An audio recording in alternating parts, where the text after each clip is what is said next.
wabarakatuh. Perkenalkan kami dari kelompok 10 ingin mempresentasikan tentang keimanan dan ketakwaan. Saya Syahrida Almeida dan dua anggota saya Siti Khadijah dan Tania Edriani. Saya di sini akan menjelaskan sedikit tentang pengertian keimanan. Iman secara bahasa artinya membenarkan. Iman secara istilah artinya adalah mengucapkan dengan lisan, membenarkan dengan hati, dan mengamalkan dalam perbuatan. Menurut istilah, iman maupun keyakinan memiliki arti kepercayaan bulat yang dibenarkan oleh hati tanpa keraguan sedikit pun, dan diikrarkan oleh lisan dan dibenarkan oleh amalan pembenaran dengan penuh keyakinan tanpa keraguan. Menimpa segala yang tiba dari Allah Subhanahu wa Ta'ala dan Rasul-Nya, menggambarkan dasar utama seseorang dalam memeluk suatu agama. Sebab dengan kepercayaan lisan membuat orang melakukan apa yang diperintahkan serta apa yang dilarang. Iman bagi bahasa merupakan yakin ataupun percaya. Keimanan berarti keyakinan ataupun kepercayaan. Dengan demikian, rukun iman merupakan dasar inti ataupun pokok-pokok keyakinan yang wajib diyakini oleh tiap penganut agama Islam. Kata iman pula berasal dari kata kerja, amina ayumanu amanah, yang berarti yakin. Tidak hanya itu, keimanan merupakan sesuatu kepercayaan yang tertanam dalam hati, yang dibuktikan lewat perilaku setiap manusia yang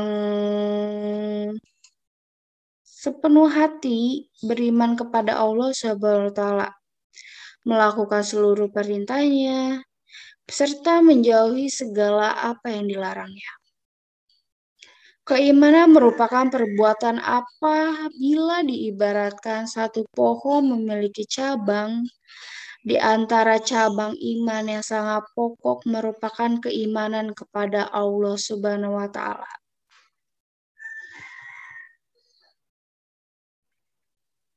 Iman bukan cuma yakin, melainkan kepercayaan yang mewajibkan seorang muslim untuk berbuat amal soleh, buat mengucapkan serta melaksanakan suatu cocok kepercayaan. Ada pula orang yang beriman diucap mukmin. Keimanan yang dimiliki oleh tiap-tiap individu manusia di alam dunia ini bermacam-macam. Kita tidak bisa menemukan bahwa keimanan adalah suatu hal yang mutlak. Mutlak dikatakan sebagai ya atau tidak. Bila mana seorang muslim berkurang keimanannya, maka ia jatuh kafir. Dan untuk menjaga keimanannya tersebut, maka ia dianjurkan untuk menjaga keimanannya pada batas tertentu kepada Allah Subhanahu wa Ta'ala.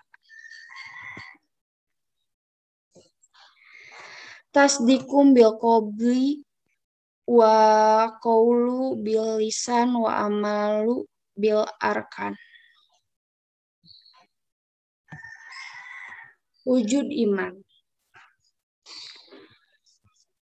Akidah Islam pada Al-Quran disebut iman. Iman tidak saja bisa percaya, melainkan keyakinan yang membawa seorang muslim untuk melakukan. Oleh karena itu, lapangan iman sangat luas, bahkan mencakup segala sesuatu yang dilaksanakan seorang muslim yang berbuat amal soleh. Seseorang dikatakan iman tidak hanya percaya tentang sesuatu, melainkan kepercayaan. Itu membawanya untuk melafalkan dan melaksanakan sesuatu sesuai dengan keyakinan. Akibat itu, iman tidak hanya dipercayai atau dilafalkan, melainkan bersama manusia secara utuhnya dalam diri seseorang yang memperlihatkan dalam perbuatannya. Akidah Islam merupakan bagian yang utama dalam agama Islam. Akidah merupakan keyakinan yang menjadi dasar dari semua sesuatu atau tindakan dan amal. Seluruh hidupnya berdasarkan ajaran Islam. Wujud iman menurut Hasan al-Bara diantaranya: pertama, ahiliyah, sesuatu yang berkaitan dengan Allah Subhanahu wa Ta'ala. Kedua, nubuwah, sesuatu yang berkaitan dengan nabi dan rasul. Yang ketiga, ruhaniyah, sesuatu yang berkaitan dengan alam metafisik. Yang keempat, samiyah, sesuatu hanya bisa diketahui lewat sami.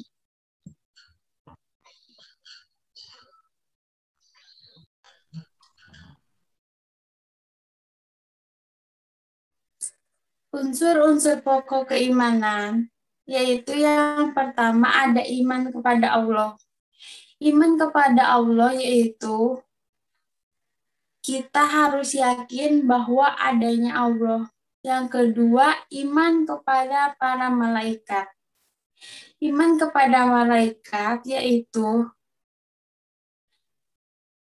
meyakini adanya 24 malaikat. Yang ketiga yaitu ada iman kepada kitab Allah. Iman kepada kitab Allah yaitu bagian dari akidah mukmin, membenarkan secara pasti dalam khusus Allah yang Dia wahyukan kepada malaikat dan rasulnya. Yang keempat yaitu ada iman kepada Rasul.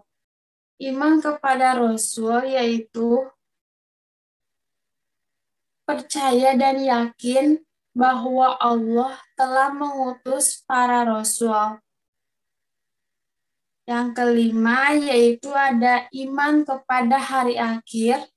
Iman kepada hari akhir yaitu keluarnya manusia dari kubur neraka dalam keadaan hidup. Yang keenam yaitu ada iman kepada qada dan qadar. Iman kepada qada dan qadar itu segala hak, keputusan, perintah, ciptaan Allah yang berlaku pada makhluknya termasuk dari kita. Dan ada proses terbentuknya iman. Syafi'i.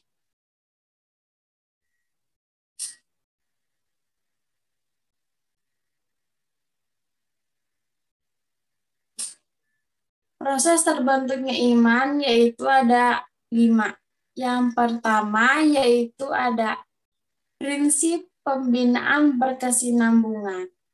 Prinsip pembinaan berkesinambungan yaitu proses pembentukan dengan suatu perjalanan yang panjang dan terus-menerus. Yang kedua yaitu ada prinsip internalisasi dan individuasi, yaitu mementingkan bahwa pendekatan untuk membentuk sikap yang melaksanakan nilai-nilai dalam bentuk jadi meskipun harus mementingkan prosesnya. Yang ketiga yaitu ada prinsip sosialisasi. Prinsip sosialisasi yaitu untuk pembentukan sikap dengan bertujuan yang hendaknya nilai iman tidak diukur dengan keberhasilannya yang terbatas pada tingkat individual. Yang keempat yaitu ada prinsip konsistensi dan koherensi. Prinsip konsistensi dan koherensi yaitu usaha yang dikembangkan untuk mempercepat tumbuhnya tingkah laku yang menjadikan nilai iman. Yang kelima yaitu ada prinsip integrasi. Prinsip integrasi yaitu nilai iman harus dapat dipelajari seseorang tidak sebagai ilmu dan keterampilan, sikap terpisah-pisah, melainkan melalui pendekatan dalam kaitan problematik kehidupan. Ada tanda-tanda orang bisa dikatakan beriman. Pertama, hatinya bergetar jika menyebut nama Allah. Yang kedua, tawakal. Tawakal yaitu bekerja keras berdasarkan kerangka ilmu Allah, diiringi dengan doa dan usaha agar tetap berada di jalan Allah. Yang ketiga, ada rajin sholat. Sesibuk apapun seorang mukmin, melaksanakan sholat tepat waktu adalah kewajibannya. Yang keempat, ada menafkahkan rezeki yang diterimanya. Dan yang kelima, menghindari perkataan yang tidak bermanfaat. Contohnya, ketika mengucapkan sesuatu yang baik, terus yang tidak baik tidak perlu diucapkan. Kalau yang tidak baik kayak menyakiti perasaan orang lain, itu sebaiknya untuk tidak diucapkan. Yang keenam, ada amanah dan menepati janji. Maksud amanah adalah ketika seseorang menyampaikan pesan untuk disampaikan ke orang lain, disampaikan. Dan menepati janji ketika berbuat sesuatu kayak janji bakal kayak gini dilaksanakan. Dan yang ketujuh, berjihad di jalan Allah. Berjihad di jalan Allah berarti kayak menegakkan perintah-perintah Allah, ajaran Allah, kayak gitu. Dan yang kedelapan, tidak meninggalkan pertemuan sebelum meminta izin. Kayak kalau misalnya kita udah lagi di pertemuan nih, kita nggak langsung pergi aja gitu, tapi kita minta izin dulu sama orangnya, mau pergi, mau ini, gitu. Terus korelasi keimanan dan ketakwaan. Korelasi itu berarti hubungan antara keimanan dan ketakwaan. Pertama, keimanan pada keesaan Allah dikenal dengan istilah tauhid. Dibagi menjadi dua, yaitu ada tauhid teoritis dan tauhid praktis. Tauhid teoritis adalah tauhid yang membahas tentang keesaan Allah. Keesaan Allah kayak seseorang harus percaya Allah Subhanahu wa Ta'ala tidak terdiri dari unsur-unsur lain. Keesaan sifat itu berarti Allah Subhanahu wa Ta'ala memiliki sifat yang tidak sama dengan substansi watak dan kapasitasnya dengan sifat makhluk. Terus yang ketiganya, sifat perbuatan Tuhan, bahwa semua alam bumi ini, alam raya ini diciptakan oleh Allah Subhanahu wa Ta'ala. Dan ada tauhid praktis. Tauhid praktis merupakan terapan dari tauhid teoritis, kalimat la ilaha illallah. Tidak ada Tuhan selain Allah. Lebih menekankan pengertian tauhid praktis, tauhid ibadah. Tauhid ibadah adalah ketaatan hanya kepada Allah Subhanahu wa Ta'ala. Sekian.